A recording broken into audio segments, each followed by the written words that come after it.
ಉಡುಪಿ ಉಸ್ತುವಾರಿ ಸಚಿವೆ ಲಕ್ಷ್ಮೀ ಹೆಬ್ಬಾಳ್ಕರ್ ನೇತೃತ್ವದಲ್ಲಿ ಡಾಕ್ಟರ್ ವಿಎಸ್ ಆಚಾರ್ಯ ಸಭಾಂಗಣದಲ್ಲಿ ಇಂದು ಆಯೋಜಿಸಲಾಗಿದ್ದ ಜಿಲ್ಲಾ ಪ್ರಗತಿ ಪರಿಶೀಲನಾ ಸಭೆಯಲ್ಲಿ ಅಧಿಕಾರಿಗಳು ಮೊಬೈಲ್ನಲ್ಲಿ ಬ್ಯುಸಿಯಾಗಿದ್ದರು. ಮಳೆಗಾಲದ ಕುರಿತ ಮಹತ್ವದ ಸಭೆಗೆ ಆಗಮಿಸಿದ್ದ ಅಧಿಕಾರಿಗಳು ಮೊಬೈಲ್ನಲ್ಲಿ ನಿರತರಾಗಿದ್ದರು. ಉಸ್ತುವಾರಿ ಸಚಿವೆ ಮಾಹಿತಿ ನೀಡುತ್ತಿರುವಾಗಲೇ ಮೊಬೈಲ್ನಲ್ಲಿ ಮಗ್ನರಾಗಿದ್ದರು.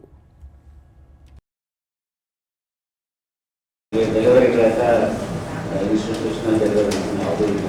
ಎಮರ್ಜೆನ್ಸಿ ಆಗಿರೋ ಮಾತ್ರ ಹೋಮ್ ಡೆಲಿವರಿ ಇದೆ. ಉಳಿದೆಲ್ಲ ಇನ್ಸ್ಟಿಟ್ಯೂಷನಲ್ ಡೆಲಿವರಿನೇ ಇದೆ.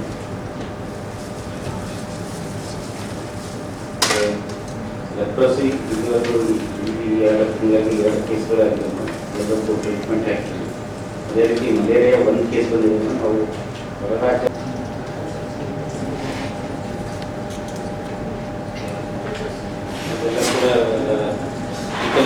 ಎಲ್ಲ ಕಂಟ್ರೋಲ್ ಇರೋದನ್ನ ಡೆಂಗ್ಯೂ ಮಾತ್ರ ಟೈಮ್ ಬರ್ತಾ ಇದೆ. ಲಾಸ್ಟ್ ಇಯರ್ ಮಳೆ ಆಗಿರೋದು ಅದು ಒಂಚೂರು ನಮ್ಮಲ್ಲಿ ಸ್ಪ್ರೆಡ್ ಆಗ್ತದೆ. ಅದರಿಂದ